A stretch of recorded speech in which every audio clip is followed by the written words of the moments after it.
Relationship म्हटलं की त्याच्यामध्ये खूप कंगोरे आहेत. आपल्याला माहीत नाही रिलेशनशिपमध्ये कुठपर्यंत गेली आहे.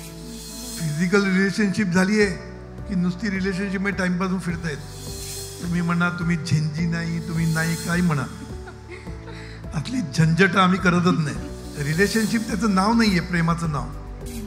आपण त्याचं रिलेशनशिप केलेली आहे, पण प्रेम हे खूप वेगळं असतं की जिथे तुमचं शिक्षण खूप व्यवस्थित पूर्ण झालेलं असतं. तुम्ही प्रयत्नही करत असतात एखादी चांगली नोकरी मिळण्यासाठी, पण सुरुवातीच्या वेळी जेव्हा तुम्ही इंटरव्ह्यूज देत असता तेव्हा तुम्हाला एक्सपेक्टेड सॅलरी किंवा एक्सपेक्टेशनसारखा जॉब तुम्हाला मिळत नाही. लग्न म्हणजे 2 दिवस भाळण्याचे आणि आयुष्यभर सांभाळण्याचे असतं. लग्न करायचं की नाही, आणि करायचं जर असेल तर आधी सेटल व्हायचं की आधी लग्न करायचं आणि मग सेटल व्हायचं? आम्हाला टॉपला जायला म्हणजे आम्हाला 6 फिगर 7 फिगर सॅलरी पाहिजे, पण बाकी करायला काय सांगू नका आम्हाला. काहीतरी केल्याशिवाय काहीतरी मिळत नाही, लक्षात ठेवायचं. हां, आहेच होणं वाटतं लगेच त्याच्या मागे, नंतर ते मागे लागल्या, मुली मागे लागल्यानंतर नापास झाला पुढल्या परीक्षेला, लगेच नंबर ब्लॉक. समजलं ना? त्यामुळे हे रिलेशनशिप वगैरे आहेत ना, ह्याला करायला एक वय असतं. पहिल्यांदा तुम्ही तुमचं करिअर केलं पाहिजे. ज्ञानच तुम्हाला सगळं काही देऊ शकतं. तुमच्या ज्या अपेक्षा आहेत ना, त्या सगळ्या अपेक्षा पूर्ण करण्याची ताकद ज्ञानामध्ये. हॉटेल काढायचं असेल तर शटरपासून गटरपर्यंत सगळी नॉलेज पाहिजे. कुठलाही बिझनेस करण्यासाठी तुम्हाला त्याचं ज्ञान पाहिजे. म्हणजे ज्ञानाशिवाय काहीच होत नाही, लक्षात. ज्ञानाला पर्याय नाही. युवा अनप्लग्ड या सत्राची आता सुरुवात करणार आहोत. युवा अनप्लग्ड हे नाव जरा हटकेच आहे ना, माझं सेशन पण आपलं असंच हटके होणार आहे. तर दादा, सद्गुरू असं नेहमी म्हणतात की आजची जी पिढी आहे, म्हणजे आमची जी पिढी आहे ती ना खूप जास्त शहाणी आहे. म्हणजे त्यांना सगळ्यातलंच ना सगळंच कळतं. आणि म्हणजे त्यांना जरी कितीही प्रॉब्लेम्स असले, इरिटेशन्स असले, फ्रस्ट्रेशन्स असले, त्यांच्यावर खूप सारे चॅलेंजेस जरी असले, तरी त्यांना असं वाटतं की त्यांना बाबा काय गायडन्सची गरज नाही आहे, आम्हाला कोणत्याही मार्गदर्शनाची गरज नाही आहे, असं त्यांना वाटत असतं. मग दादा, खरंच युवांना मार्गदर्शनाची गरज आहे का हो? मुळीच नाही. पण मग हे सगळे जे फ्रस्ट्रेशन आहे, जे स्ट्रेस आहे, जास्त शहाणे आहेत, मग कशाला पाहिजे?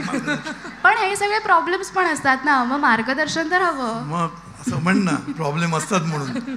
मग मार्गदर्शनाची गरज आहेच की नाही? खरं म्हणजे प्रत्येक पिढी ही जास्त शहाणीच असते.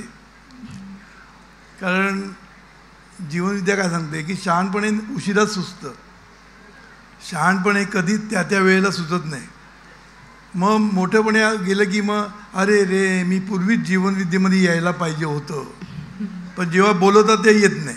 आम्हाला तुमची गरज नाही, आम्हाला मार्गदर्शनाची गरज नाही, असं म्हणत म्हणत सगळ्या पिढ्या आमच्या खालनं गेलेल्या आहेत. त्यामुळे प्रत्येक पिढी असंच म्हणते की आम्हाला सगळं कळतं आणि आम्हाला मार्गदर्शनाची गरज नाही.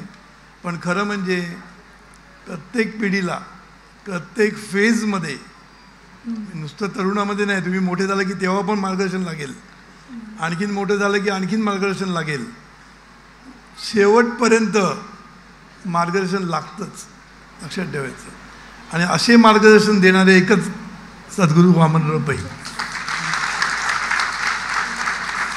गर्भापासून सिनियर सिटीजनपर्यंत मार्गदर्शन देणारे. येस.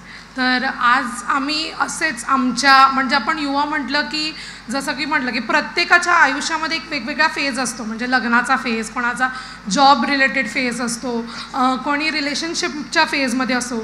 तर आज आम्ही दोघी इथे बसलेलो आहोत. आम्ही आमच्या समोर आमच्या वयाचे जे सगळे युवा आहेत त्यांचे खूप प्रश्न घेऊन आलेलो आहोत आणि हे सगळे ह्या सेगमेंटशी रिलेटेड आहेत आणि आम्हाला आज त्या सगळ्या प्रश्नांची उत्तरं हवीच आहेत, त्याशिवाय का आम्ही इथून जाणार नाही आहोत. तर पहिला प्रश्न मी तुम्हाला विचारते की आपण प्रत्येकाला वाटतं की मला मोठं व्हायचं आहे, मला खूप मोठ्या अमाऊंट असलेला मला पगार हवा आहे, माझा ड्रीम जॉब आहे, असं आहे. पण त्याचबरोबर जेव्हा शिक्षणाची वेळ येते ना, तेव्हा त्यांनी अगदी बेसिक शिक्षण केलेलं असतं, म्हणजे BCom, MCom असं शिक्षण केलेलं असतं किंवा एखादं ग्रॅज्युएशन नुकतंच कंप्लीट केलेलं असतं. पण स्वप्न मोठी असतात की आम्हाला मोठ्या पगाराचा जॉब हवा आहे. मग अशा वेळेला या सगळ्यांनी काय केलं पाहिजे जर त्यांना त्यांच्या स्वप्नापर्यंत पोहोचायचं आहे तर? स्वप्न मोठी आणि काम नको करायला, बरोबर ना? त्यामुळे आजकाल म्हणत नाही, नेहमी तसं आहे, फास्ट फूड पाहिजे, फास्ट फूड, शॉर्टकट पाहिजे, जास्त आम्हाला त्रास देऊ नका. आम्हाला वरती लवकर पोचायचं, वरती म्हणजे वरती नाही, आम्हाला टॉपला जायला पाहिजे, आम्हाला 6 फिगर 7 फिगर सॅलरी पाहिजे, पण बाकी करायला काय सांगू नका आम्हाला. जीवनविद्येमध्ये लोक असं म्हणतात, डोक्यात हात ठेवा, आम्हाला करायला काय सांगू नका. असं नाही चालत. काहीतरी केल्याशिवाय काहीतरी मिळत नाही, लक्षात ठेवायचं. त्यामुळे तुम्ही म्हणा आम्ही छोटीशी डिग्री घेऊ, BCom BA असं करून, आता तर पूर्वीच्या काळी 11वी म्हणजे मॅट्रिक हे खूप मोठं होतं. एकेकाळी मॅट्रिक याला खूप महत्त्व होतं. मॅट्रिक झालं की चिकटायचं कुठेतरी नोकरीला. आता BA BCom BSc इंजिनियर होऊन सुद्धा कोण भाव देत नाही. मग पोस्ट ग्रॅज्युएट करणं कमीत कमी लागतं, कमीत कमी पोस्ट ग्रॅज्युएट पाहिजे. त्याच्यापुढे आणि मास्टर्स वगैरे असेल तर आणि पाहिजे असतं. त्यामुळे आजकाल कॉम्पिटिशन एवढी वाढलेली आहे, त्यामुळे बेसिक डिग्रीला कोणी विचारत नाही. त्यामुळे तुम्ही बेसिक डिग्री मिळवून तुम्ही जर मोठ्या अपेक्षा करणार असाल तर तुमच्या जागी मूर्ख तुम्हीच, कळलं ना? म्हणून आता तुमच्याकडे बेसिक डिग्री असली तरी तुम्ही दोघे जण पुढे शिकतायत ना, MBA करताय, ही 2 डिग्र्या प्रयत्न करते. जेवढं तुमचं शिक्षण चांगलं, जेवढं ज्ञान चांगलं, ज्ञान पण पाहिजे, नुसतं शिक्षण नाही, नुसत्या डिग्र्या लावून काय उपयोग नाही. BCom मी खूप बघितले, पण अकाउंटचं की द कळत नाही, बरोबर, समजलं ना? ह्याला काय मी BCom म्हणत नाही. म्हणून पदवीबरोबर तुम्हाला तुमचं नॉलेज पण यायला पाहिजे. शेवटी ज्ञानाला महत्त्व आहे, लक्षात ठेवायचं. सद्गुरूंनी काय सांगितलं की ज्ञान हाच देव. देव म्हणजे काय? ज्ञानच तुम्हाला सगळं काही देऊ शकतं. तुमच्या ज्या अपेक्षा आहेत ना, त्या सगळ्या अपेक्षा पूर्ण करण्याची ताकद ज्ञानामध्ये. कुठलाही माणूस ज्ञानाला महत्त्व देतो, तुमच्या डिग्र्यांना महत्त्व देत नाही. डिग्री पाहिजेच, कारण डिग्रीशिवाय तुला एंट्री मिळत नाही, बरोबर की नाही? पण एंट्री मिळाल्यानंतर तुमचा परफॉर्मन्स, तुमचं ज्ञान हे जर तुम्ही दाखवलं नाही तर तुम्हाला पुढे जायला चान्स नाही. मग तू फार मोठा डिग्री घेतलेला असला आणि काही लोक कमी डिग्रीवाले असले तरी सुद्धा ज्ञान चांगलं असलं, त्यांचा परफॉर्मन्स चांगला असला तर ते पुढे जातात.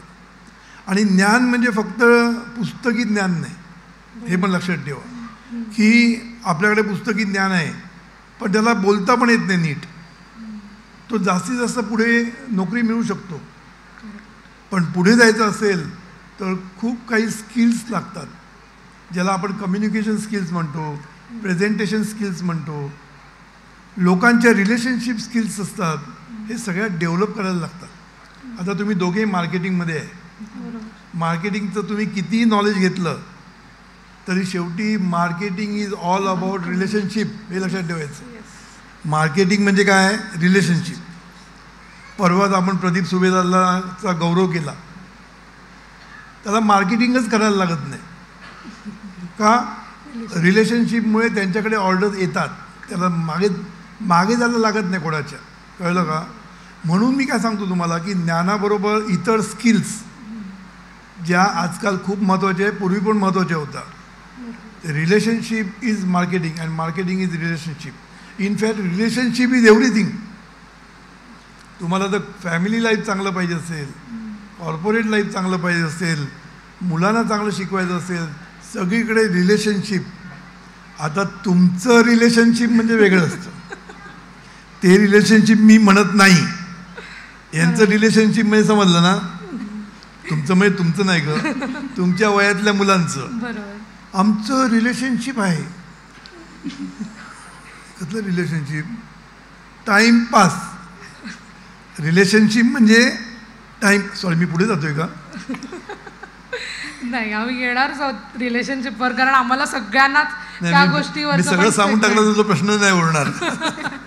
नाही नाही, आम्ही खूप प्रश्न आणलेत. तुला मी उत्तर मिळालं तुला. ज्ञान आणि तुमचं स्किल सेट डेव्हलप करणं हे खूप इम्पॉर्टंट आहे. 0-0-0 एवढं मिळणार नाही, मग फक्त 0 मिळेल. बरोबर. त्यामुळे आपल्याला जर आपला पगार वाढवायचा आहे, आपल्या पोस्ट वाढवायचं आहे, तर ज्ञान आणि त्या ट्रेंडप्रमाणे आपले स्किल सेट डेव्हलप करणं. इव्हन बिझनेस करायचा असेल तरी सुद्धा तुम्हाला ट्रेनिंग घ्यायलाच पाहिजे, तुम्हाला माहिती पाहिजेच. आजकाल मी अशी मुलं बघितली आहे, घरी अभ्यास करायचा नसतो, आई वडील काय असतात, गरीब असतात, त्यांनी विचारलं काय करणार, मी बिझनेस करणार, मी नाही नोकरी करणार, मी बिझनेस करणार. अरे काय बिझनेस करणार, ह्याला अभ्यास करायचा नसतो म्हणून बिझनेस शब्द वापरले की आई वडील पण खुश होतात. माझा मुलगा बिझनेस करणार आहे. कसला बिझनेस करणार, बिझनेस करायला काही डोकं लागतं, असं काही बिझनेस कोणी करू शकत नाही ना. त्यामुळे हे सगळं फसवं आहे, ज्ञानाशिवाय काहीच नाही. लक्षात ठेवा, कुठल्याही गोष्टीमध्ये आमचे निंबाळकर नेहमी म्हणतात, हॉटेल काढायचं असेल तर शटरपासून गटरपर्यंत सगळी नॉलेज पाहिजे. जर गटर साचलं तर ते कसं बंद करायचं माहीत पाहिजे, शटर कसं बंद करायचं ते पण माहीत पाहिजे. म्हणून कुठलाही बिझनेस करण्यासाठी तुम्हाला त्याचं ज्ञान पाहिजे. म्हणजे ज्ञानाशिवाय काहीच होत नाही. लक्षात ठेवा, ज्ञानाला पर्याय नाही. येस. तर आता आपण म्हणालो की जसं की जर तुम्ही एक ॲव्हरेज शिक्षण घेतलं असेल तर तुम्हाला ॲव्हरेज जॉब मिळतात. पण कधी कधी दादा अशी पण सिच्युएशन असते की जिथे तुमचं शिक्षण खूप व्यवस्थित पूर्ण झालेलं असतं, तुम्ही प्रयत्नही करत असतात एखादी चांगली नोकरी मिळण्यासाठी, पण सुरुवातीच्या वेळी जेव्हा तुम्ही इंटरव्ह्यूज देत असता तेव्हा तुम्हाला एक्सपेक्टेड सॅलरी किंवा एक्सपेक्टेशनसारखा जॉब तुम्हाला मिळत नाही सुरुवातीला. मग अशा वेळेला आपण समोर आलेली संधी घेऊन एक्सपिरियन्स घ्यायचा की थोडा वेळ थांबून आपली जशी अपेक्षा आहे त्याप्रमाणे आपल्याला जॉब मिळेल अशासाठी अजून प्रयत्न करायचे? हा प्रश्न थोडासा तुलनात्मक कम्पॅरेटिव्ह आहे, पण हरकत नाही, मी उत्तर देतो. म्हणजे आमचा निखिलचं उदाहरण देतो. निखिल जेव्हा चार्टर्ड अकाउंटंट झाला आणि M.Com फर्स्ट आला तेव्हा त्याला जॉब यायला लागले होते, पण तेव्हा रिसेशन होती. त्यामुळे जे जॉब आले ते एकदम छोट्या पगाराचे होते. पण आम्ही काय ठरवलं की तो छोट्या प्रकारचा जॉब घेतला एकदा की तुमच्यावर स्टॅम्प लागतो. एक लक्षात ठेवा, तुम्ही कुठल्या कंपनीत काम करता, किती पगार तुम्हाला मिळतो. मी फॉर एक्झाम्पल तुम्हाला जर 50 मिळत असेल तर 10-20% तुम्हाला वाढवून मिळतील. बरोबर, कळलं ना. म्हणून तुमची सुरुवातच जर लो सॅलरीला झाली तर मग ग्रोथ व्हायला खूप वेळ जातो. म्हणून सुरुवातच वरच्या लेवलला व्हायला पाहिजे, पण त्याच्यासाठी तुमची डिग्री पण चांगली पाहिजे. आता निखिल कसं चार्टर्ड अकाउंटंट आणि M.Com गोल्ड मेडलिस्ट होता, त्यामुळे त्याला रिसेशन असलं तरी त्याला 4 महिने थांबायला लागलं, लगेच जॉब मिळत नव्हता. पण जो मिळाला तो मोठा जॉब मिळाला, हायर सॅलरी मिळाली. मग तिथून पुढे मग मागे वळून बघायला लागत नाही, कारण तुम्ही मोठ्या कंपनीत काम करता, जरी छोटं काम केलं तरी मोठ्या कंपनीचा लेबल लागतं, स्टॅम्प लागतो. त्या स्टॅम्पला खूप महत्त्व आहे. तू कुठे कंपनीत काम करते, टाटामध्ये करते, इन्फोसिसमध्ये करते, एकदा स्टॅम्प लागले की तुला कोणी कंपनी घेतात. कळलं ना. त्यामुळे सुरुवात ही नेहमी चांगल्या कंपनीनी चांगल्या सॅलरीनी व्हायला पाहिजे. पण याचा अर्थ असा नाही की कुठलीच घ्यायची नाही कंपनी, प्रयत्न करत राहायचे. म्हणून म्हटलं ना, प्रयत्नाला फळ मिळणारच. त्याच्यासाठी पुन्हा जीवनविद्या आहे. तुमचं जर चांगलं हे असेल, तुम्हाला व्हिज्युअलायझेशन टेक्निक आम्ही शिकवलेलं आहे, ॲडव्हान्स ग्रॅटिट्यूड शिकवलेली आहे. या सगळ्या गोष्टीचा वापर करून तुम्ही चांगला जॉब मिळवू शकता. म्हणून शेवटी जीवनविद्या पाहिजेच. येस. तर म्हणजे कधी कधी थांबणं योग्य आहे, तर कधी कधी आलेली संधी आपण घेऊन पुढे गेलं पाहिजे. आता आपण जॉबमध्ये आलेलो आहोत, तर जॉबमध्ये दादा इम्पॉर्टंट माणूस असतो ते म्हणजे आपले इमिजिएट मॅनेजर, आपले क्लायंट्स, आपले वेंडर्स आणि बरेच आपले कलिग्स ऑफिसमधले. तर आपलं म्हणजे आता जर आपण बघितलं तर ऑफिसमध्ये वर्कचंच प्रेशर एवढं आहे की म्हणजे ते वर्कच्या प्रेशरमध्येच आपल्याला अर्धा दिवस आपला जातो. त्यानंतर जेव्हा आपण ऑफिसमध्ये जातो तिथे आपण अनेक लोकांशी भेटतो, आपला अनेक लोकांशी तिथे संबंध येतो. आणि जेव्हा आपला लोकांशी संबंध येतो तेव्हा कुठेतरी आपल्याकडे मतभेद होऊ शकतात. ह्या मतभेदाचं टर्निंग फ्रस्ट्रेशन होऊ शकतं आणि शेवटी स्ट्रेस येतो. आणि ह्या सगळ्याचा परिणाम आपल्या कामावरच होतो. आणि फक्त कामावर होत नाही तर इनडिरेक्टली आपलं त्याचं फॅमिलीवर पण तो स्ट्रेस निघतो आणि शेवटी आपलं वर्क लाईफ बॅलन्सच हलून जातं. तर ह्या सगळ्यांना कसं सांभाळायचं, काम पण सांभाळायचं आहे, कलिग्सला पण सांभाळायचं आहे, स्ट्रेस तर येणार आहे, तर वर्क लाईफ बॅलन्सबद्दल थोडंसं आम्हाला मार्गदर्शन. हा खूप मोठा विषय आहे, पण सगळ्यावर एक मात्रा आहे ती म्हणजे जीवनविद्या. जीवनविद्येने आपल्याला सगळं शिकवलं आहे. आता हा प्रेशर काय येतं, आपलं प्रेशर काय येतं, कारण आपलं प्लॅनिंग, कामाचं प्लॅनिंग आणि फोकस याला खूप महत्त्व आहे. लक्षात ठेवायचं म्हणजे मी नेहमी प्रेझेंट मोमेंटमध्ये सांगतो, प्रेझेंटमध्ये राहणं ह्याला खूप महत्त्व असतं. कारण आपल्याला काय ते लोड वाढत गेला, काम वाढत गेलं की हे करू की ते करू, इथे नाही केलं तर तो ओरडणार, तिथे नाही केलं तो ओरडणार, असं आपल्या डोक्यात, आणि शेवटी कुठलंच काम होत नाही. कळलं की नाही? म्हणून कामाचं प्लॅनिंग करणं हे सगळ्यात महत्त्वाचं आहे.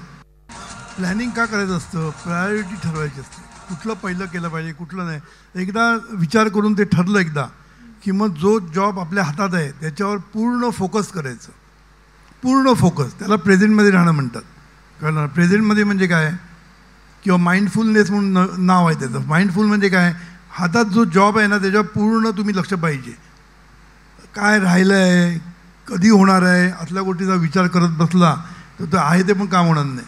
म्हणून कामावर फोकस हा खूप महत्त्वाचा विषय आहे. त्याला आम्ही आपल्या अध्यात्मामध्ये किंवा जीवनविद्येमध्ये प्रेझेंट मोमेंट म्हणतो. प्रेझेंट मोमेंटमध्ये राहता आलं पाहिजे आपल्याला. म्हणजे काय, हातामध्ये जॉब आहे ना त्याच्यावर पूर्ण फोकस केला पाहिजे. तुम्ही जेवढा फोकस कराल तेवढं तुमचं काम सोपं होणार. समजलं ना? आता त्याच्यामुळे डिटेलमध्ये जात नाही, पण तुम्ही फोकस केलं की काम होतं. आणि एकामागून एक जर तुम्ही कामं करत गेलं तर तुमचा लोड आपोआप निघून जातो. पण हेच जर अरे ते राहिलं आहे अजून ते नाही राहिलं, मग तो मॅनेजर फोन मारतो, त्याच्यामध्ये तुमचं मतभेद होतात, ओरडाओरडी होते आणि तुम्ही फ्रस्ट्रेट होता. म्हणून फ्रस्ट्रेट व्हायचं नसेल तर फोकस व्हायला पाहिजे. बरोबर. तर म्हणजे आपण जर प्लॅनिंग व्यवस्थित केलं तर वर्क प्रेशर आणि वर्क लाईफ बॅलन्स दोन्ही आपल्याला व्यवस्थित. वर्क लाईफ बॅलन्स ही पुढली गोष्ट झाली. वर्क प्रेशर हे जे असतं ना आपल्याकडे, मी कितीतरी लोक म्हणतात आपल्याला खूप लोड आहे. लोड खूप नसतो, आपल्या डोक्यातच लोड असतो. तो मनाने आपण घेतलं असतं की मला खूप काम आहे, तर ते काम तुम्ही जर स्प्लिट केलं तर ते काहीच काम नसतं खरं म्हणजे. म्हणून स्प्लिट करता आलं पाहिजे. एका वेळेला एकाच कामावर फोकस केलं पाहिजे. असं केलं तर तुमचे एकापासून एक कामं होत जातात आणि तुम्ही सहज त्याच्यातनं बाहेर पडतात. समजलं ना? हा एक झाला. आणि वर्क लाईफ बॅलन्स म्हणजे काय की फॅमिली लाईफ आणि वर्क लाईफ याच्यामध्ये किती तुम्ही दिलं पाहिजे. आता मी काल कौटुंबिक सौख्यावर बोललो आहे, काल की परवा, त्याच्यामध्ये मी सांगितलं की घरी टाईम दिला पाहिजे. जो काही आहे टाईम, तुझ्या वाट्याला आलेला टाईम तू त्यांच्याबरोबर घालवता आला पाहिजे. थोडा का असे ना, पण त्याचा उपयोग चांगला करता आला पाहिजे. आता ते डिटेलमध्ये मी परवा बोललो आहे, ते मी परत बोलत नाही. म्हणून जरी आपल्याला वेळ कमी असला तरी नेहमी वेळ कमी असतो असं नाही. कळलं ना? कधीतरी एक आठवडा फुल असतो, कधी कधी सुट्टी मिळते, कधी कधी शनिवार रविवार मिळतो. जेव्हा मिळतो तेव्हा फॅमिलीबरोबर वेळ काढणं, मुलांबरोबर वेळ काढणं हे खूप गरजेचं असतं. कळलं ना? नक्कीच. तर आम्ही या मार्गदर्शनाचा नक्कीच आमचं काम करताना त्याचा वापर करूनच बघा. फोकस करा. फोकस केलं ना की तुमचं काम लवकर होतं, पुन्हा प्रेशर येत नाही. त्याच्यामागे पुन्हा अध्यात्म आहे पूर्ण. तुम्ही फोकसमध्ये असता, प्रेझेंट मोमेंट असतात, तेव्हा सच्चिदानंद स्वरूपाचा स्पर्श होत असतो. याचा अर्थ काय, आतून सत म्हणजे शक्ती मिळते, उत्साह मिळतो, एन्थुझियाझम मिळतं आतून.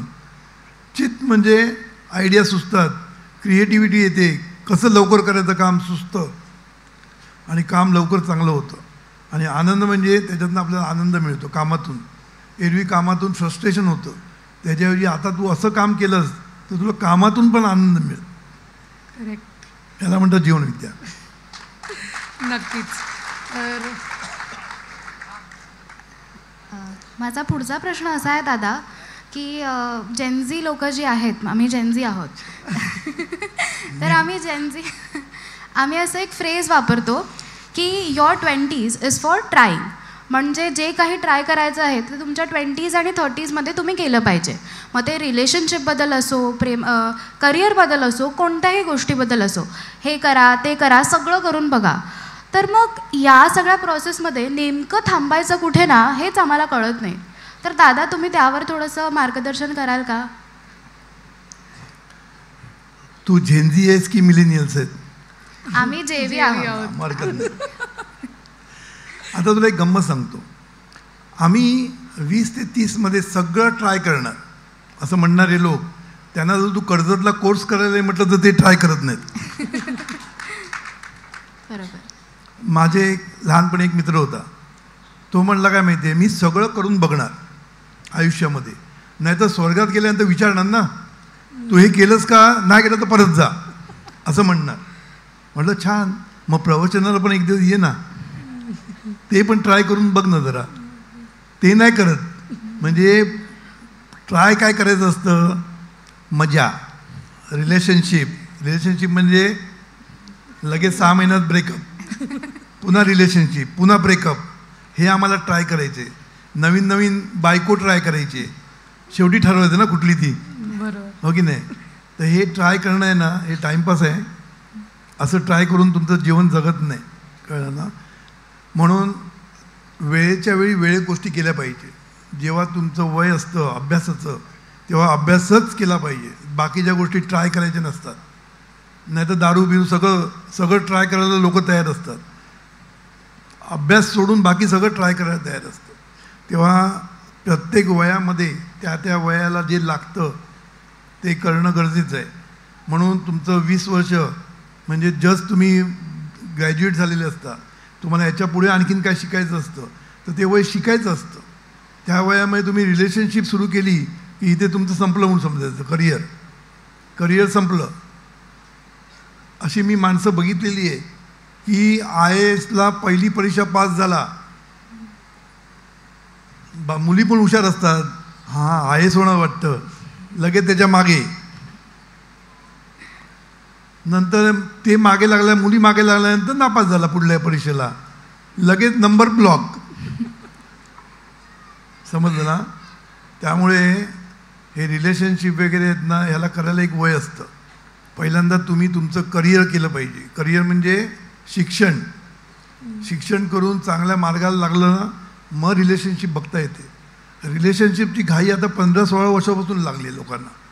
आणि म्हणजे काय, रिलेशनशिप शब्द म्हटलं की माझ्या पोटात धस्स होतं. मला कोणी येऊन सांगतं ना, आमची रिलेशनशिप आहे, मग पुढे काय नाही, ब्रेकअप झालं. रिलेशनशिप म्हटलं की लगेच ब्रेकअप हा शब्द येतोच. असं कोणच नाही माझी रिलेशन छान चालली असं सांगणारे लोक कमीच आहे. रिलेशनशिप म्हटलं की ब्रेकअप आहेच. त्यामुळे त्या रिलेशनशिपला काय अर्थ नसतो, हा टाईमपास असतो. आणि तुम्हाला एक सांगतो, माहिती आहे तुला, मी हा उत्तर मी आताच देऊन टाकतो तुला, की ही जी मुलं असतात ना, मुलं ह्यांना हा खेळ असतो. आणि मुली असतात ना, त्या खूप थोड्याशा भावनात्मक असतात, त्या अडकतात त्याच्यामध्ये, कळलं ना, भावनेनी अडकतात. आणि मुलं कधी बाहेर पडू शकतात. इनफॅक्ट मुलं भावनेनी प्रेम करतात असं नाही, त्यांच्याकडे खूप कारणं असतात प्रेम करायला. एक टाईमपास असतो, दुसरं म्हणजे कोणाची ती बेट लावलेली असते, तिला मी पटवून दाखवतो, त्याच्या बाजूने ते पटवणं असतं. पण मुलगी त्याच्यामध्ये अडकते, आणि तिचं त्याच्यामध्ये अडकली भावनेने, तर मग तिला त्याच्यातनं बाहेर पडणं कठीण जातं, कळलं ना. म्हणून कधी मजा म्हणून, कधी बेट लावून, कधी टाईमपास म्हणून, कधी ट्राय करून बघूया म्हणून, असं रिलेशनशिप लोक करतात. आणि त्याच्यामध्ये कधी कधी मुलगी फसते. कारण रिलेशनशिप म्हटलं की त्याच्यामध्ये खूप कंगोरे आहेत. आपल्याला माहीत नाही रिलेशनशिपमध्ये कुठपर्यंत गेली आहे. फिजिकल रिलेशनशिप झाली आहे की नुसती रिलेशनशिपमध्ये टाईमपासून फिरता येत, याच्यामध्ये खूप फरक आहे. आणि एकदा फिजिकल रिलेशनशिप सुरू झाली की मग मुली काय म्हणतात त्याला, मुलीचा प्रॉब्लेम होऊन बसतो. मुलं आरामात सुटतात त्याच्यातनं, पण मुलगी अडकते. म्हणून रिलेशनशिप वगैरे गोष्टी मला तरी मान्य नाही. तुम्ही म्हणा तुम्ही झेंजी नाही, तुम्ही नाही, काही म्हणा, असली झंझट आम्ही करतच नाही. खरंच दादा. पण हे थांबायचं कुठे ना, हे कळेपर्यंत एक स्पेसिफिक जे वय असतं ना, सुरुवातच नाही करायची, मग थांबायचा प्रश्न कुठे येतो. हो, आता नक्कीच आता लक्षात तुम्ही सांगितलं की नाही, प्रेम ही महान गोष्ट आहे. रिलेशनशिप त्याचं नाव नाही आहे, प्रेमाचं नाव. आपण त्याचं रिलेशनशिप केलेली आहे, पण प्रेम हे खूप वेगळं असतं. असो. येस. सो हे कळेपर्यंत एक वय निघून जातं. आणि मग आमच्या कानावर सतत एक प्रश्न येत असतो, तो म्हणजे अगं लग्न कधी करणार. भरपूर वेळ त्याला दादा. मग हा प्रश्न तर सगळ्यांचा, बाकीच्या इतर लोकांचा असतो. पण दादांना आमचाच एक मोठा प्रश्न आहे, लग्न करायचं की नाही. आणि करायचं जर असेल तर आधी सेटल व्हायचं की आधी लग्न करायचं आणि मग सेटल व्हायचं. आजकाल हा प्रश्न खूप विचारला जातो, मुलींना आणि मुलांना लग्न नको झालं आहे. का नको झालं आहे? कारण लग्न केलं की मारामाऱ्या सुरू, ब्रेकअप्स, हे डोकेदुखी सगळं, म्हणजे नवऱ्याचं प्रेशर घरामध्ये, सासूचं प्रॉब्लेम, हे सगळं बघितल्यानंतर मुलींना वाटायला लागलं की नकोच लग्न आता. आणि दुसरं म्हणजे रिस्पॉन्सिबिलिटी नको असते हल्लीच्या मुलींना आणि मुलांना, म्हणजे रिस्पॉन्सिबिलिटी नको असते. पण मी नेहमी सांगत असतो की लग्न म्हणजे काय?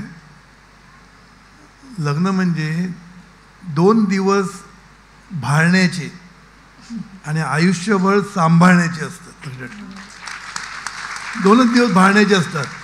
मुलगी छान दिसली, भाळला, प्रेम केलं, लग्न केल्यानंतर सांभाळण्याचे दिवस येतात, कारण तो रंग लगेच उतरतो, हो की नाही?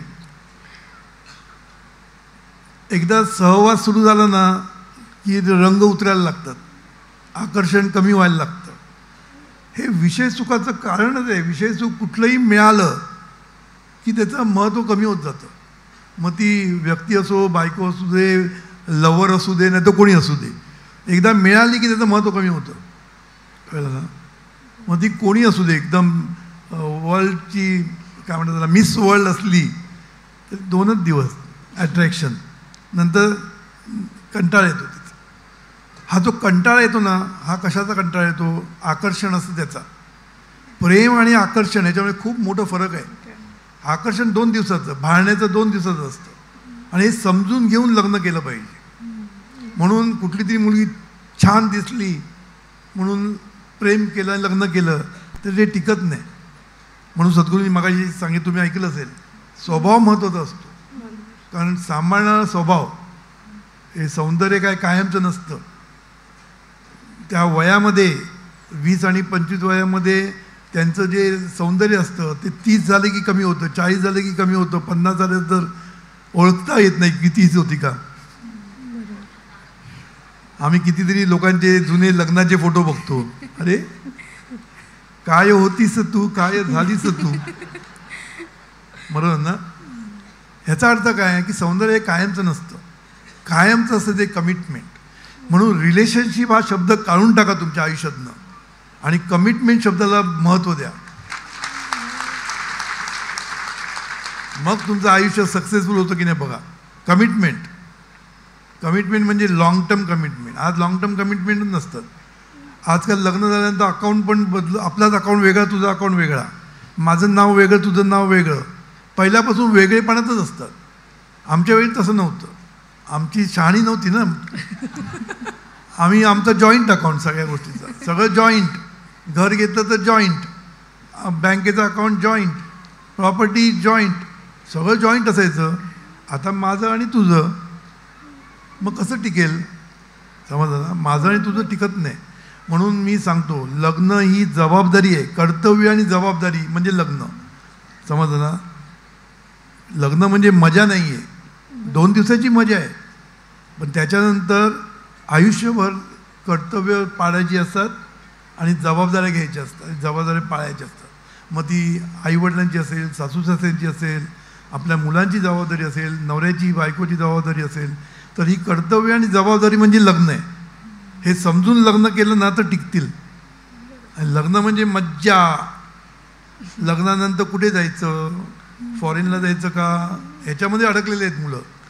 प्री मॅरेज काय, फोटोग्राफी, आणि मग काय प्री मॅरेजच्या अगोदर काय काय फोटो येतात, समजलं ना?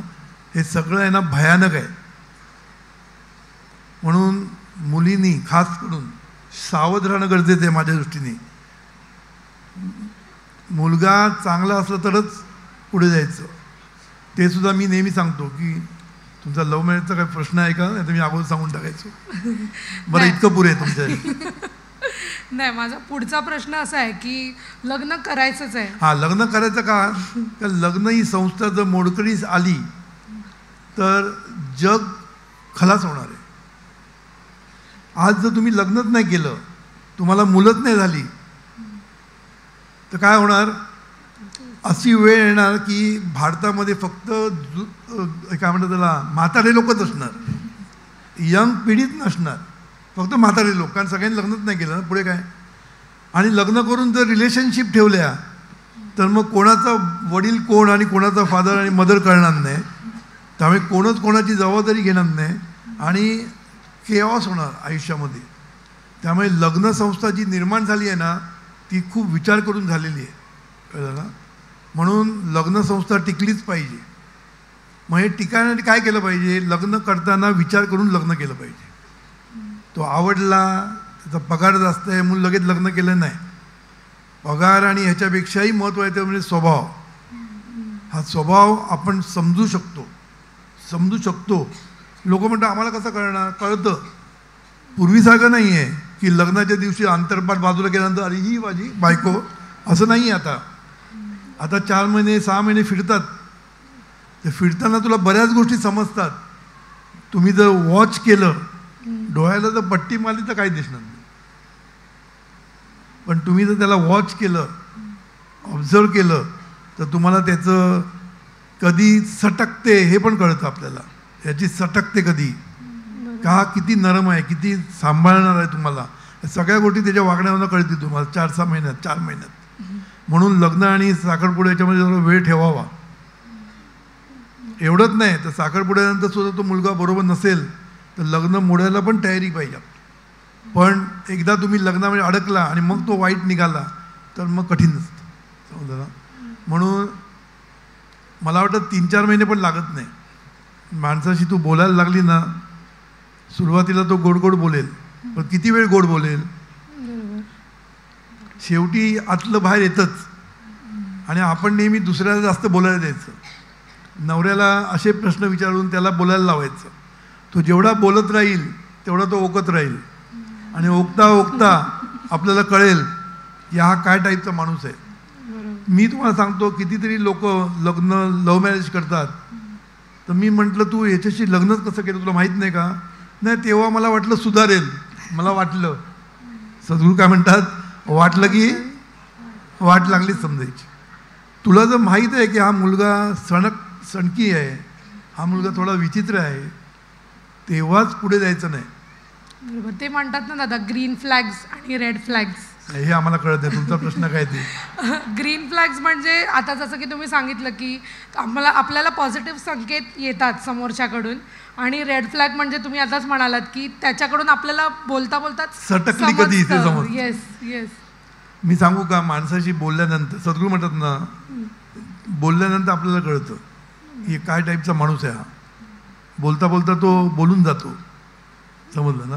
त्यामुळे थोडंसं बोललं, थोडे दिवस बोललं तर तुम्हाला बऱ्याच गोष्टी कळतात. पण त्या कळून घेण्याची तयारी पाहिजे, सोडून द्यायची पण तयारी पाहिजे. नाही मला आता एकदा मी हो म्हटलं आहे, आता कसं काय करू. म्हणून हो म्हणण्याच्या अगोदर सुद्धा हल्ली मुलं भेटतात एकमेकांना. तिथे सुद्धा तुला बऱ्याच गोष्टींचे प्रश्न विचारू शकतात. आई वडील तुमची माहिती काढू शकतात.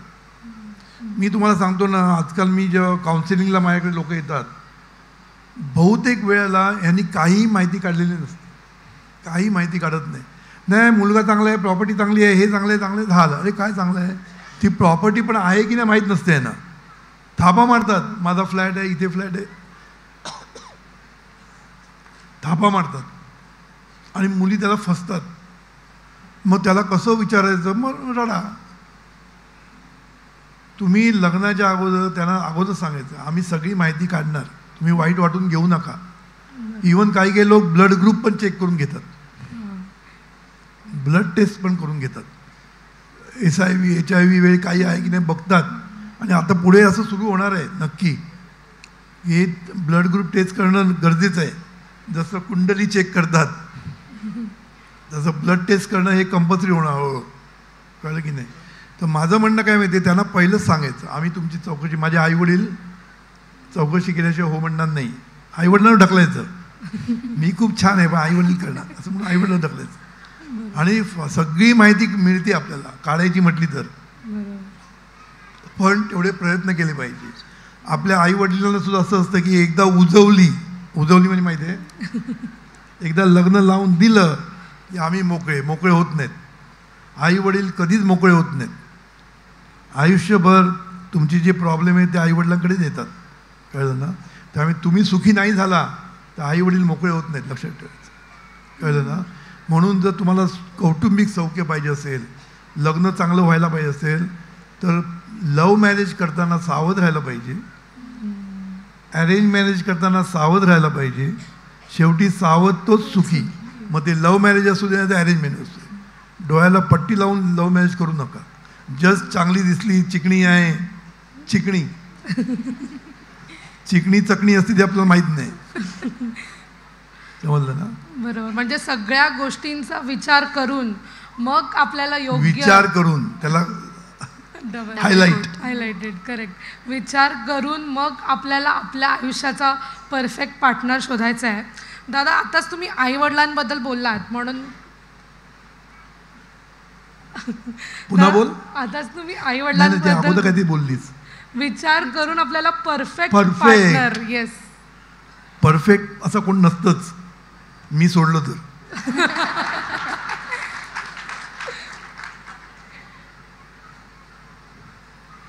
परफेक्ट असं कोणच नसतं आयुष्यामध्ये, लक्षात ठेवा. जुळवून घेणं हे महत्त्वाचं असतं. कळलं ना. नवरा आणि बायको हे कायम परफेक्ट कोणी नसतं, लक्षात ठेवा. परफेक्ट आयडियल पार्टनर असं काय नसतंच. आणि जेव्हा दोन माणसं एकत्र येतात त्यांच्यामध्ये वेगळेपणा असणारच. कारण वेगळेपणा, विविधता हा निसर्गाचा नियम आहे. विविधता, प्रत्येकाची आवड निवड वेगळी, प्रत्येकाचं सौंदर्य वेगळं, प्रत्येकाचं आवड वेगळी दिसण्याची. मला तू आवडली तर दुसऱ्यांना आवडेल असं नाही आहे. आता तू सगळ्यांना आवडली ती गोष्ट वेगळी. पण सांगायचा मतलब काय की प्रत्येकाला काय आवडेल आपल्याला माहीत नसतं. कधी कधी आपण म्हणतो अरे काय ही एवढीशी आणि तो एवढा उंच, त्याचा संबंध नसतो. ती मुलगी चांगली असते किंवा मुलगा चांगला असतो. मग तो किती उंच आहे पेक्षा त्याची उंची किती बघायला पाहिजे ना. मेंदूची उंची बघायला लागते, बरोबर की नाही. त्यामुळे या सगळ्या गोष्टी परफेक्ट असं काय नसतं. तडजोड, सद्गुरूंनी सांगितलं ना, निसर्गाचा नियम काय, तडजोड. कधी तुझं खरं, कधी माझं खरं. नेहमीच माझं खरं म्हणशील तर तुझं नाही खरं. हे तत्व सतत लक्षात ठेवून वागलं तर तुमचं परफेक्ट मॅरेज होऊ शकतं, परफेक्ट पार्टनर नाही. बरोबर. तर हे खूप सुंदर आहे की परफेक्ट पार्टनर शोधण्यापेक्षा आपण त्याच्यासाठी परफेक्ट राहिलो तर आपलं रिलेशनशिप खूप ॲडजस्ट राहिलो तर आपलं रिलेशन खूप सक्सेसफुल होणार आहे. जसं की आता तुम्ही मगाशी म्हणालात की आईबाबांचा आपल्याला खूप कन्सेंट घ्यावा लागतो. तर आम्ही खूप मॅच्युअर आहोत या वयामध्ये, कमवतो, त्यामुळे बरेचसे डिसिजन्स आम्ही आमचेच घेतो. आम्हाला गरजही कधी वाटत नाही की पालकांशी पण आम्ही ह्या गोष्टींचा कन्सेंट घेतला पाहिजे. आणि जर पालकांच्या साईडने बघितलं तर त्यांना असं वाटतं की आता ही मोठी झालं तर आम्हाला विचारतही नाही. काही पेरेंट्सना हे चालतं, काही पेरेंट्सना नाही. त्यांना हवं असतं की त्यांच्या मुलांनी त्यांच्याशी डिस्कस करावं. तर यामध्ये पालकांचा आणि आमचा हा रोल कसा असला पाहिजे? संवाद असला पाहिजे दोघांमध्ये. कारण काय असतं माहिती आहे, सद्गुरूंचं एक अमृतुषार आहे ना, दुसऱ्यांच्या अनुभवाने जो शिकतो तो खरा शहाणा. खरा मॅच्युरिटी कोणाला आहे की दुसऱ्यांच्या अनुभवाने शिकतो. कारण प्रत्येक गोष्ट आपण आपल्या अनुभवाने शिकले ना तर तू मूर्ख आहेस, कळलं ना. आणि कोणाच्याच आपण अनुभवाने शिकत नाही तो अगदीच वेडा, समजलं ना. सद्गुरूंनी पेडगावची शाणे म्हटले. पण साध्या भाषेत दुसऱ्यांच्या अनुभवाने शिकतो तो खरा शहाणा, समजलं ना. म्हणून आईवडिलांकडे अनुभव असतो, लक्षात ठेवायचं. जीवनाचा अनुभव असतो. ते मोठे शिकलेले नसतील पण जीवन त्याला कळले हो, थोडंसं त्यांना कळतं. कारण उशिरा सुचतं ना, शहाणपणी नेहमी उशिरा सुचतं. मग त्यांना ते उशिरा सुचलेलं असतं म्हणून त्यांना माहीत असतं, कळलं ना. म्हणून त्यांच्या अनुभवाचा आपण फायदा घेतला पाहिजे. आता त्यांच्याकडे अनुभव नसेल, समजा ते शिकलेले नसेल, मी IIT जाऊ की ह्याला जाऊ त्यांना सांगता येत नसेल तर जे लोक गेले त्यांना विचार ना. आता तुला डॉक्टर व्हायचं असेल तर आपल्याकडे डॉक्टर त्यांना विचारायचं की मला जमेल की नाही, याच्यात मग काय स्कोप काय आहे, त्रास काय आहे, विचारू शकतो तुम्ही लोक. म्हणून लोकांच्या अनुभवातनं, फक्त आईवडील म्हणत नाही मी, आईवडील तेवढे शहाणे असतील पण त्यांना तेवढी माहिती असेल जगाची. पण ज्याला माहिती आहे त्यांना विचारा ना जाऊन आपल्याकडे. आणि जीवनविद्या मिशनमध्ये हा फायदा आहे. सगळे टॉप IPS पासून ते IAS पर्यंत आणि CTO CIO पासून ते डॉक्टर MD गायनेकोलॉजिस्ट सगळे आपल्याकडे बसलेले आहेत. ज्याला पाहिजे ते ज्ञान, ज्याला पाहिजे तो ॲडवाईस तुम्ही घेऊ शकता. समजलं ना? येस. तर नक्कीच संवाद करणं पालकांसोबत खूप इम्पॉर्टंट आहे. क्षितिजा, आयडिया. तर दादा, क्षितिजा विचार करत बसले की काय करू, लव्ह मॅरेज करू की नाही. तर दादा, माझा पुढचा प्रश्न असा आहे की जीवनविद्या आपली जी आहे ती खरं तर आमचे जे काही प्रश्न आहेत, कोणाचेही असो, कुटुंबाबद्दलचे असो, आत्ताच आपले सेशन झाले एवढे आरोग्याबद्दलचे, पालकत्वाचे, कुटुंबाचे, आणि आत्ता आमचं युवांचं जे होतं आहे, तर या सगळ्या प्रॉब्लेमचं वन स्टॉप सोल्युशन म्हणजे आपलं जीवनविद्येची फिलॉसॉफी, जीवनविद्येचं शहाणपण आहे. तर हे जे शहाणपण आहे ना, ते कधी कधी लोकांना फार आयडियलिस्टिक वाटतं, कधी कधी डिफिकल्ट वाटतं. तर हे जीवनविद्या किंवा जीवनविद्याची फिलॉसॉफी ही actually it is a way of life. तर हे आपण युवांपर्यंत कसं पोहोचवू शकतो? तर युवांना घेऊन यायचं इकडे. काय माहिती आहे, तू म्हणते ते बरोबर आहे. जेवढं सिम्पल ना तेवढं पॉवरफुल असतं. सिम्पल इज पॉवरफुल असं म्हटलेलं आहे. पण आपल्याला सिम्पल नको असतं, आपल्याला कॉम्प्लिकेटेड आवडतं. मी नेहमी म्हणतो, सद्गुरूंनी सांगितलं तुम्ही प्रार्थना कुठेही कशीही कधीही म्हणा, म्हटल्यानंतर त्याला किंमत नाही राहत.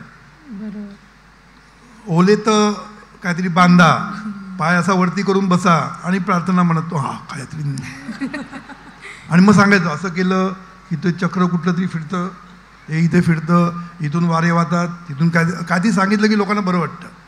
काहीतरी आहे ह्याच्यामध्ये. एकाने मला सांगितलं, माझी डोक्यावर हात ठेवला आणि माझी आतून काहीतरी हे बाहेर पडलं. काय म्हणतात त्याला, मागून काय येते ती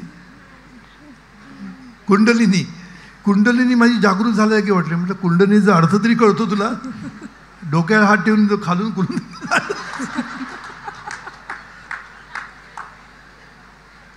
कोणीतरी हात ठेवलं की काहीतरी होतच ना, कारण आपल्या डोक्यातच चालू असतं मनामध्ये की हात ठेवलं की काहीतरी होणार. समज आता मी तुझ्या डोक्यात हात ठेवला आणि सांगितलं बघा तुझ्या काहीतरी होणार आहे तुझ्या आतमध्ये, तुला उगीच वाटायला लागतं काहीतरी होतंय म्हणून. तो व्यक्तिमत्वाचा परिणाम असतो. सद्गुरूंनी हात ठेवल्यानंतर आतून काहीतरी व्हायला लागतं, दुसऱ्या कोणी ठेवल्यानंतर चप मारून मारतो आपण. कळलं ना? खरं हात ठेवून काय होत नसतं. हात ठेवून फक्त डोक्यावरनं हात फिरवता येतो आणि ते फिरवतात लोक. म्हणून एक लक्षात ठेवायचं की तुझा कुठला संबंध प्रश्न होता की जीवनविद्या वे ऑफ लाईफ. तर जीवनविद्या आहे ना सिम्पल आहे आणि सिम्पल इज पॉवरफुल. लक्षात ठेवायचं हे कोट आहे, सिम्पल इज पॉवरफुल. म्हणून सद्गुरूंनी एवढं सिम्पल केलं आहे की तुम्हाला कुठेही वेळ घालवायची गरज नाही. ऑनलाईन म्हणजे काय, जीवन जगता जगता जगता जीवनविद्या जगायची. आपण जगता जगता नवीन काहीच करायचं नाही. जे काही करतो त्याला फक्त एक वेगळ्या रीतीने करायचं, थोडंसं डोकं लावून करायचं आपल्याला. बरोबर ना? मी तुम्हाला सांगितलं तर काम सगळेच करतात. मी तुला काय सांगितलं, प्रेझेंट मोमेंटमध्ये राहून कर ना. एका वेळेला एकीकडे फोकस कर. एवढं फोकस पाहिजे ना की तुला सुचतायला पाहिजे नवीन नवीन आयडिया, आणि सुचतात. लक्षात ठेव, क्रिएटिव्हिटी, कल्पकता कधी सुचते, तुम्ही जेव्हा फोकस असता तेव्हा. आणि का सुचते ते मी सांगितलं, आतून मदत मिळते. कळलं ना? प्रेझेंट मोमेंटमध्ये असलं की आतमधला स्पर्श होतो आणि तुम्हाला सगळ्या गोष्टी मिळतात. आता हे तुम्ही करून बघायला पाहिजे. केलं की तुम्हाला कळेल की मग तुम्हाला लोड येणार नाही, प्रेशर येणार नाही, काहीच होणार नाही. कळलं ना? म्हणून एक लक्षात ठेवायचं, काय तू विचारलं मी पुन्हा विसरलो, वे of life. Way of life. म्हणून आपलं आहे ना वे ऑफ लाईफ व्हायला पाहिजे. म्हणजे काय, आता सद्गुरूंनी कृतज्ञता इज एव्हरीथिंग म्हणून सांगितलं. कृतज्ञता हेच पुण्य आहे. मी त्याच्याही पुढे सांगतो, कृतज्ञता इज एव्हरीथिंग. आता आपण आल्या आल्या एकाने त्यांची कृतज्ञता व्यक्त नाही केली म्हणून त्रास झाला. आल्या आल्या तर त्यांना म्हटलं तुमची कृतज्ञता खूप आहे, या माईकची खूप कृतज्ञता, त्रास दिला नसता. कृतज्ञता खूप पॉवर आहे. कृतज्ञतेमध्ये पॉवर आहे, समजलं ना? आणि ही पॉवर तुम्हाला सगळ्या गोष्टीसाठी उपयोगी पडते. रिलेशनशिपसाठी उपयोगी पडेल, जॉब मिळवण्यासाठी उपयोगी पडेल, जॉब टिकण्यासाठी उपयोगी पडेल, मार्केटिंगमध्ये टॉपला जाण्यासाठी उपयोगी पडेल. कारण कृतज्ञता इज रिलेशनशिप. तुमची रिलेशनशिप नाही म्हणता. कृतज्ञता म्हणजेच संबंध, नातेसंबंध. हे नातेसंबंध दृढ कधी होतात? तू ज्याची कृतज्ञता व्यक्त करते तिथे तुझे जोड होतो. फेविकॉल का जोड आहे, तुटे का नाही, समजा ना. म्हणून सतत कृतज्ञ असणं सद्गुरूंचं वाक्य आहे. तुमचं मन कृतज्ञतेने भरलेलं पाहिजे आणि भारलेलं पाहिजे. हे जर झालं तर जीवनविद्या पावलोपावली तू चालते.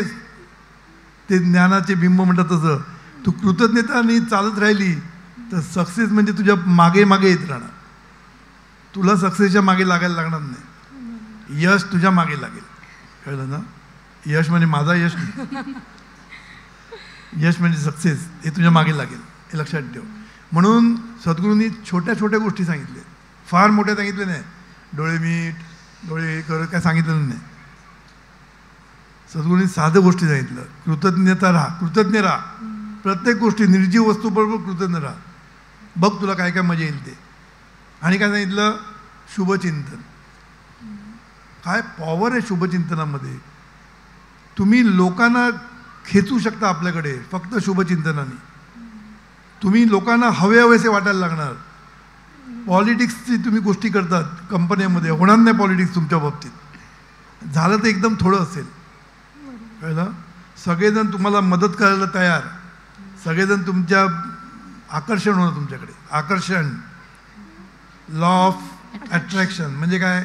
तुम्ही जेवढे आतून निर्मळ व्हाल, तुमच्याकडे लोकांबद्दल कृतज्ञता, लोकांबद्दल शुभचिंतन, हे मॅग्नेट होऊन जातं. मॅग्नेट. कळलं? हे निर्मळ मन आहे ना, हे मॅग्नेट असतं. आणि हे मॅग्नेट सगळ्यांना खेचतं. सगळ्यांना, पैशाला खेचतं, उत्कर्षाला खेचतं, माणसांना खेचतं, सगळ्या गोष्टींना खेचतं ते. समजलं? म्हणून तुम्हाला जे वर्क लाईफ बॅलन्स, या मोठमोठ्या गोष्टी करायच्या असेल ना, एकच गोष्ट करायची आहे. कृतज्ञतानी मन आणि भारलं पाहिजे. आणि त्याच्यातनं बाहेर पडलं पाहिजे शुभचिंतन. आपल्याकडनं बाहेर काय पडतं? तो तसा आहे, ती तशी आहे, तिला खाली कसं पाडूया आपण, त्याला कसं वरती चढवूया, याच्यातच आपण पडलेलो असतो. आणि मग काय होतं? तू तिला खाली पाडलं की तो तुला खाली पाडतोच. ॲक्शन तशी मल्टिप्लाय अँड मॅग्निफाय. तेव्हा तुम्हाला वाटत असेल की मी जाऊन काहीतरी वाईट केलं कोणाचं तर आपलं होणार नाही. विसरू नका. सद्गुरूंचा बोध लक्षात घ्या. सद्गुरूंचा बोध एकच आहे, दुसऱ्यांच्या कुटुंबामध्ये लक्ष घालू नका. मागितली तर मदत द्या, पण दुसऱ्यांच्या कुटुंबामध्ये जाऊन विष कालवणं, सुनेला काहीतरी सासूचं सांगायचं, त्याचं ह्याला सांगायचं, त्याचं ह्याला सांगायचं, हे तुम्ही दुसऱ्यांच्या संसारामध्ये विष कालवायला गेले की तुमच्या आयुष्यामध्ये विष येणार. लक्षात ठेवायचं. पण ते कर्म करताना आपल्याला कळत नाही. आपण कर्म सहजता आहे ना आपल्याकडे, सहज कोणालाही आपण त्रास देतो. पण तो त्रास दिलेला तुला कोणतरी त्रास देणार विसरू नको. समजलं ना? हे साधे सिद्धांत आपल्याला आचरणात आणायचे. आचरणात आणायचे, नुसते चरण पकडून नाही उपयोग आहे. लोक धावत असतात चरण पकडायला. चरण पकडून काय फायदा आहे? सद्गुरूंचे 2 चरण कुठले? कृतज्ञता आणि शुभचिंतन. हे 2 चरण सद्गुरूंचे पकडून ठेवा. बघा तुमच्या आयुष्यामध्ये काय मजा येते ती. पावलोपावली तुम्हाला यश मिळेल. जागोजागी तुम्हाला लोकांना तुम्ही आवडायला लागाल. फक्त आतमधलं मन निर्मळ करायचं. निर्मळ करायचं म्हणजे कुठल्याही माणसाबद्दल द्वेष नको आपल्याला. सगळ्यांबद्दल प्रेम, हे खरं प्रेम असतं. समजलं ना? मग नवरा कुठे जातो? नवरा चिकटूनच असणार. फक्त कृतज्ञ राहा नवऱ्याबद्दल. नवऱ्याबद्दल शुभचिंतन करत बस. सासूबद्दल घरी जाऊन आईला सांगू नको की सासू माझी अशी आहे, तशी आहे, तशी आहे म्हणून आईला सांगायचं. आई पण तसलीच. ऐकून घेऊ नको. दे बरोबर तिला, आताच दे, नाही तर पुढे डोक्यावर बसेल. असल्या आई शिकवतात. दोघेही निर्बुद्ध. समजलं ना? म्हणून तुम्हाला लाईफस्टाईल चेंज करायची असेल ना, तर तुम्ही कृतज्ञाची लाईफस्टाईल घ्या आणि शुभचिंतन. याच्याशिवाय काय? आणि लव वर्क. सद्गुरूंनी 3च गोष्टी, love work and bless all. Love वर्कमध्ये कृतज्ञता सांगितलेलीच आहे, तरी आपण वेगळी घेऊया. लव वर्क, ग्रॅटिट्यूड अँड शुभचिंतन. Bless all. जो दिसेल त्याचं भलं कर म्हणत राहा. त्याचं भलं होईल तेव्हा होईल, तुझं पहिलं भलं होईल. प्रत्येकाचं भलं म्हणता म्हणता तू इतकी जोडली जाशील. एवढं सोपं आणि ह्याच्यापेक्षा आणि सोपं कोणी सांगू शकत नाही. पण हे तुम्ही जो करून बघेल तो टॉपला जाईल. त्याच्या आयुष्यामध्ये कुटुंबामध्ये सुख आणि सुख असणार, दुसरं काहीच नसणार. पण काय आता आम्हाला लाईफस्टाईल काय पाहिजे? माझे बेडरूम किती आहे, तुझे किती आहेत, माझे किती आहेत, तुझ्या माझी बस. तू साडी कुठली घातली, अरे ती पुन्हा तीच घातली, तुला काय करायचं आहे, तू घेऊन देणं तर घेऊन दे. याच्यामध्येच पडलेले आहेत बायका सगळ्या. नाही, आमच्या जीवननीतीच्या नाही. मला बाहेर जायचंय.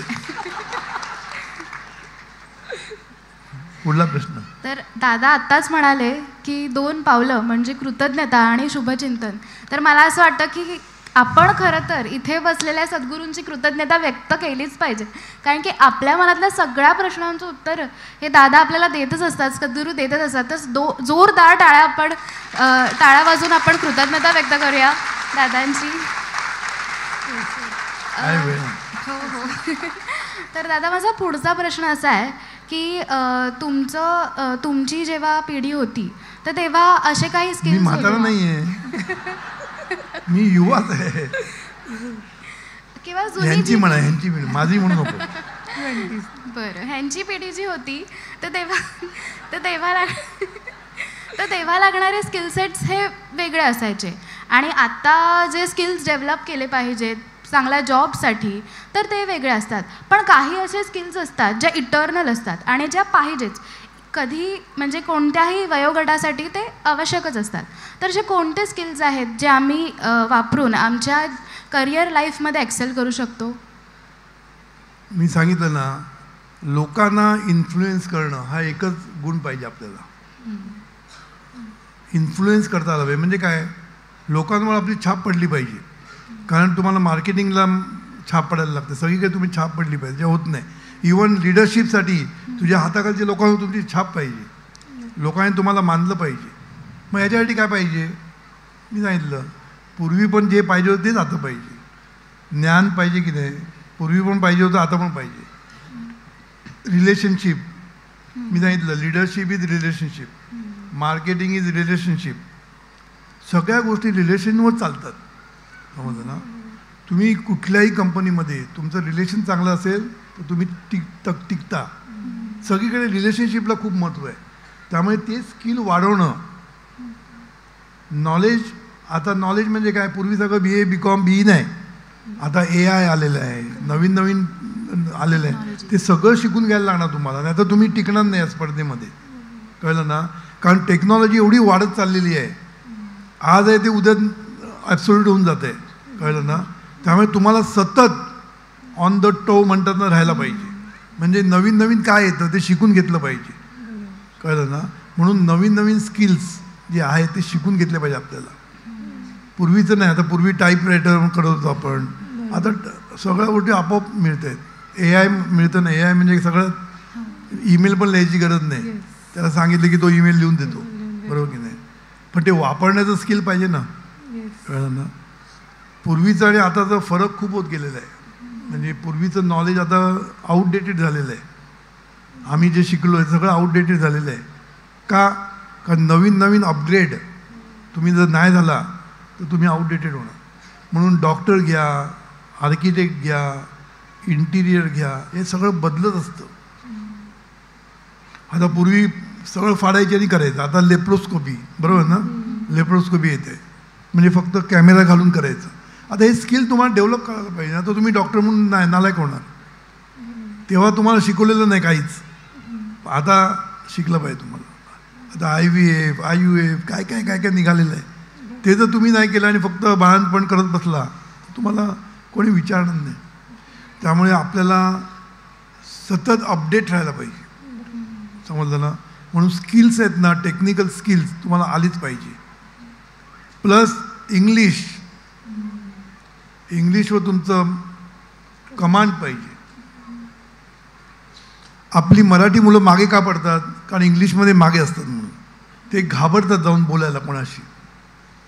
आमच्याकडे अमेरिकन कंपनी होती, आमचं इंग्लिश चांगलं होतं तरीसुद्धा आम्ही घाबरत होतो ना, का त्यांचं इंग्लिश कळेल की नाही आम्हाला, कळलं ना. म्हणून इंग्लिशमध्ये आपली मास्टरी पाहिजे, तर तुम्ही छाप पडू शकता लोकांना. पण इंग्लिश मास्टरी म्हणजे हायफाय नाही. इंग्लिश ही मास्टरी म्हणजे तुम्हाला कम्युनिकेट करता आलं पाहिजे, प्रेझेंट करता पाहिजे तुम्हाला, समजलं ना. म्हणून आपल्याकडे जे आहे ते तुम्हाला दाखवता आलं पाहिजे, हे स्किल महत्त्वाचं आहे. कितीतरी लोक हुशार असतात पण ते दाखवू शकत नाहीत, त्यामुळे त्यांना लोक बाजूला करून पुढे जातात. म्हणून इंग्लिश स्पीकिंग चांगलं पाहिजे, प्रेझेंटेशन स्किल पाहिजे, प्रेझेंट करता आलं पाहिजे, लिडरशिप स्किल पाहिजे, लोकांना इन्फ्लुएन्स कसं करता येईल आपल्याला. आणि हे इन्फ्लुएन्स करण्यासाठी नॉलेज आणि शुभचिंतन हे उपयोगी पडणार आहे, कळलं. How to win friends and influence people हे पुस्तक लिहिलं आहे डेल कार्नेगीने. त्याच्यामध्ये हे नाही लिहिलं आहे शुभचिंतनाने तुम्ही जिंकू शकता, कळलं का. म्हणून त्याच्यामध्ये सगळं छान लिहिलेलं आहे, how to influence people. Be interested in others म्हणजे काय, दुसऱ्यांमध्ये इंटरेस्ट दाखवा. प्रत्येकाला आपल्यामध्येच इंटरेस्ट असतो. माझी साडी कशी आहे, आणि दुसऱ्यांची साडी पण बघा ना, त्याचं पण कौतुक करा, काय छान साडी आहे. म्हणून दुसऱ्यामध्ये इंटरेस्ट जेवढे तुम्ही जास्त घ्याल तेवढे तुम्ही इन्फ्लुएन्स करू शकता लोकांना. हे सगळे स्किल्स आहेत. आणि हे शुभचिंतन पण स्किल आहे, एका दिवसात नाही येत. सद्गुरू म्हणतात 3 दिवस करून बघा. 3 दिवस काय 3 तास पण नाही जमणार. सोपं नाही आहे, जेवढं वाटतं तेवढं सिम्पल नाही आहे, कळलं. पण केलं तर सगळं सिम्पल आहे, ठरवलं तर, बरोबर ना. येस, तर आजच्या दिवसाचा शेवटचा प्रश्न. आपण आतापर्यंत ऐकलं की या सगळ्याला जर आपण बघितलं तर जीवनविद्या हे त्याच्यासाठी मिळालेलं एक आपण बोलू शकतो एक ब्लेसिंग आहे की जीवनविद्येच्या आपण बऱ्याचशा स्ट्रॅटेजीज वापरल्या तर आपण आपलं वर्क लाईफ बॅलन्स, इनफॅक्ट आपण म्हणतो आहे की आपल्याला जो लाईफ पार्टनर पाहिजे तो चूज करताना बऱ्याच गोष्टींना आपल्याला जीवनविद्या उपयोगी पडणार आहे आणि जीवनविद्येशिवाय पर्याय नाही आहे. पण जेव्हा आपण दररोजच्या जीवनामध्ये बघतो तर सगळीजणं आपलं करिअर आणि आपलं सोशल कमिटमेंट्स यामध्येच अडकलेली असतात. मग जीवनविद्या आणि जीवनविद्येचं कार्य, ह्या साधना त्या कधी कराव्यात आणि सोप्या साधनांच्या टिप्स आमच्यासाठी. एक लक्षात ठेव, तुम्ही जेवढ्या साधना करणार नाही तोपर्यंत तुम्ही कटकटीत अडकलेले असणार, तुम्हाला वेळच नाही मिळणार. वेळ मिळणार नाही, कारण का सांग, तुमच्या कटकटी एवढ्या तुमच्या मागे लागणार की तुम्ही त्याच्यातनं बाहेरच येत नाही, समजलं ना. मग ह्याच्यातनं बाहेर येण्यासाठी कुठेतरी ब्रेक केलं पाहिजे, समजलं. म्हणजे काय, साधना करायला सुरुवात केली पाहिजे. जसजशी साधना करायला सुरुवात कराल, मी जे सांगतो त्या तुम्ही करायला लागला की कटकटी कमी व्हायला लागतात, वेळ मिळायला लागतो, कळलं. वेळ मिळायला लागतो. वेळ आता मिळत का नाही, कारण कटकटी आपल्या मागे लागलेले आहेत, कळलं. म्हणून तुम्ही सद्गुरूंनी सांगितल्याप्रमाणे जर काम केलं, लव वर्क, लोकांबद्दल सिंपती, करुणा, लोकांचं कौतुक, कृतज्ञता, ब्लेस ऑल, हे सगळं तुम्ही करायला लागले ना की तुम्हाला एवढं कोऑपरेशन मिळेल की तुमचा वेळ भरपूर तुला मिळेल. म्हणून वेळ निघत का नाही, कारण तुम्ही साधना करत नाही. साधना केलं की वेळ भरपूर मिळणार. मग आता हे कुठेतरी तोडलं पाहिजे ना आपल्याला. म्हणून पहिल्यांदा जीवनविद्या पटली पाहिजे. एकदा पटली ना की सुरू करायचं. असं नाही की आम्ही तुम्हाला सांगतो की 2-2 तास तुम्ही काढा. तुमचा जाण्या येण्याचा टाईम किती असतो, तुम्ही ट्रॅव्हलिंग करत असता, मग ट्रॅव्हलिंगमध्ये करा ना. ट्रॅव्हलिंगचा वेळ फुकट घालवण्यापेक्षा, चिंता करत बसण्यापेक्षा तुम्ही ट्रॅव्हलिंगमध्ये प्रार्थना म्हणा, ट्रॅव्हलिंगमध्ये जे दिसेल त्याचं भलं कर म्हणत राहा. ह्या सगळ्या साधना तुम्हाला जाता येता उठता बसता करता येण्यासारख्या आहेत. त्याला वेगळा वेळ पण काढायचा नाही, फक्त तुम्हाला ठरलं पाहिजे. हे जर तुम्ही ठरवलं की मग हळूहळू सगळ्या कटकटीतनं तुम्ही बाहेर पडाल. समज, सगळ्या कटकटी कमी होत जातील. लोक तुम्हाला मदत करायला लागतील, लोक तुमची कोऑपरेशन करायला लागतील. आणि हे सगळं करायला लागले की तुम्हाला हलकं वाटायला लागेल, समजलं. आणि तुमचं लाईफ सुंदर होईल एकदम. समजलं ना. म्हणून जीवन विद्या म्हणजे काय, जगण्याची कला आहे. वेगळी साधना करायची नाही, जगता जगता करायची साधना आहे. म्हणून सद्गुरूंनी 4च साधना सांगितल्या. प्रार्थना म्हणा, भलगाची साधना करा, कृतज्ञतेची साधना करा आणि शरीराची साधना करा. शरीराला विसरू नका. शरीर आहे तर सगळं आहे. पण शरीराची कृतज्ञता सरळ सतत व्यक्त करत राहा. त्याला सुद्धा वेगळा वेळ काढायचा नाही. सकाळी एक अर्धा तास द्या, अर्धा तास कृतज्ञता साधना, भलगाची साधना आणि करायला. अर्धा तास पण लागत नाही, एक 15-20 मिनिटात पण होऊ शकतं. तेवढं द्यायला सुरुवात करा, मग वेळच वेळ. बरोबर. तर आजचं जे संपूर्ण सेशन आहे ते जर आपण कन्क्ल्यूड करायला बघितलं तर आपल्याला दादानी बऱ्याच गोष्टी सांगितल्या आहेत. आणि दादा आम्हाला खरंच तुम्हाला खूप थँक्यू बोलायचं आहे, कारण एवढी सॅटिस्फॅक्टरी आन्सर्स तुम्ही आम्हाला दिले आहेत. आणि त्याचबरोबर म्हणजे सद्गुरू तेव्हा पण सद्गुरूंनी बऱ्याच प्रवचनांमधून युवांना मार्गदर्शन केलं आहे, तेव्हा पण ते तितकंच रेलिव्हंट होतं. आपल्यामध्ये जनरेशन गॅप असून तुमचं मार्गदर्शन अजूनही तितकंच रेलिव्हंट आहे. आणि आत्ताही आपल्याला ह्या पूर्ण सिच्युएशनमध्ये प्रॅक्टिकली कसं जगायचं आहे, प्रॅक्टिकल मुवमेंटमध्ये कसं राहायचं आहे. त्यानंतर तुम्ही सद्गुरूंचे चरण धरायला पण आम्हाला शिकवलं आहेत की कृतज्ञता आणि शुभचिंतन आणि शेवटी आपल्याला दिलेल्या 4 साधना. माझ्या मते हे जर आपण सगळ्यांनी केलं तर आम्ही विचारलेल्या सगळ्या प्रश्नांची उत्तरं ह्या 4 साधना जर आपण दररोज केल्या तर त्याची उत्तरं देऊ शकतात. तर आम्ही सगळेजण तुमची खूप कृतज्ञ आहोत. मला एक राहिलं सांगायचं. येस. लव्ह मॅरेज आणि अरेंज मॅरेजचा तू प्रश्न विचारला होता, काय बघायचं, रेड फ्लॅग्स आणि ग्रीन फ्लॅग. स्वभाव मी सांगितलं तुला, पण व्यसन थोडी घेतो, थोडी थोडी वाढते. थोडी घेतली तरी नाही पाहिजे आपल्याला. समजलं. म्हणून व्यसन नो नो. समजलं. व्यसन चालणार नाही. थोडंफार इथे तिथे पैसे कमी असतील चालतील, पण ज्याच्याकडे जर डिग्री असेल चांगलं, त्याच्याकडे त्यांनी नॉलेज घेतलेलं असेल तर पुढे त्याला यश मिळेल. आजच लगेच त्याला काय 6 फिगर मिळणार नाही. पण तो जर शिकलेला आहे, चार्टर्ड अकाउंटंट आहे, डॉक्टर आहे, वकील आहे, IT इंजिनियर आहे, काहीतरी आहे त्याच्याकडे, UPSC शिकलेलं आहे, IAS झालेलं आहे, त्याच्याकडे कॅपेबिलिटी आहे, पोटेन्शियल आहे. मग पोटेन्शियल बघणं गरजेचं आहे. आपण काय बोलतो सॅलरी किती आहे, बेडरूम किती आहे, ह्या सगळ्या येणार आहेत तुझ्याकडे. कळलं ना. आणि मी तुम्हाला सांगतो की सगळ्याच गोष्टी 25व्या वर्षी मिळत नाहीत, त्याला सुद्धा वेळ लागतो ना. पण त्याचे पोटेन्शियल आहे की नाही बघणं तुमच्यासाठी गरजेचं आहे. स्वभाव, पोटेन्शियल. कळलं ना. त्याचे लायकिंग्स बघायला पाहिजे आपण, त्याचं काय आवड निवड आहे. आवड निवडमध्ये तुम्ही ॲडजस्टमेंट करू शकता. कळलं ना. पण बाकीचं व्यसनामध्ये तुम्ही ॲडजस्टमेंट नाही करू शकत. बरोबर ना. स्वभावामध्ये ॲडजस्टमेंट नाही करू शकत. स्वभाव जर त्याचा घाणेरडा असेल, संशयी असेल तर तुम्ही प्रॉब्लेम होऊ शकतो. म्हणून स्वभाव त्याचा मी सांगितलं, त्याच्याशी बोलून तुम्ही काढलं पाहिजे बाहेर. कळलं ना. नंतर त्याचं एज्युकेशन काय, खरं आहे की नाही ते पण बघायला लागतं. ते पण खोटं सांगतात लोक. आमच्याकडे अशी केस झाली पूर्वी, मिलनची मैत्रीण होती, तिला सांगितलं की तो मेकॅनिकल इंजिनियर अमेरिकेचा आहे. आता अमेरिकेचा म्हटल्यानंतर भुरळ पडते. तिथे तो इंजिनियर आहे की मेकॅनिक आहे कोण बघत नाही. तिथे गेल्यानंतर कळलं की तो मेकॅनिक आहे. इथे सांगितलं मेकॅनिकल इंजिनियर. खुश. अमेरिकेला चालली आमची मुलगी, माहिती काढत नाही, काय नाही काढत. माहिती काढताना भीती वाटते की त्याला वाईट वाटेल म्हणून. म्हणून पहिल्यांदाच सांगायचं की आम्ही माहिती काढणार. आपलं लग्न हे काय म्हणतात त्याला चांगल्या पायावर व्हायला पाहिजे. सगळ्या गोष्टी एकमेकांना माहीत पाहिजे. त्या पायावर जेव्हा लग्न होतं ना तेव्हा चांगलं होतं. कळलं ना. म्हणून आम्ही माहिती काढणार, तुम्ही पण आमची माहिती काढा. तुम्हाला जे पाहिजे ते आम्ही देऊ तुम्हाला माहिती. एवढं जर ट्रान्सपरंट राहिलं ना तर तुम्हाला माहिती पण मिळते सगळी. तो फ्लॅट म्हणतो तो आहे की नाही त्याचा फ्लॅट बघायला पाहिजे ना. मला मी सांगतो माझ्याकडे एवढी एक्झाम्पल्स आहेत की कसे फसवतात लोक. समजलं ना.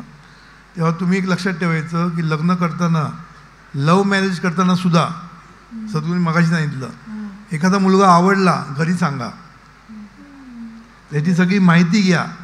एकदा तुम्ही पुढे पाऊल टाकलं मग मागे घेता येत नाही. मग आई वडील काय करत नाही, मग आई वडिलांबरोबर मारामाऱ्या. हे सगळं टाळायचं असेल तर तुम्हाला एखादा मुलगा आवडला घरी सांगा, सगळी माहिती घ्या, आईवडिलांना कॉन्फिडन्समध्ये घ्या, कळलं ना. म्हणून पेरेंटिंग पण महत्त्वाचं असतं की मुलांना कॉन्फिडन्समध्ये घेतलं पाहिजे. तुला काय असेल तर आमच्याकडे बरेच लोक आहेत सांगून ठेवतात, तुला सांग मला सांगून ठेव, आम्ही आहोत तुझ्याबरोबर.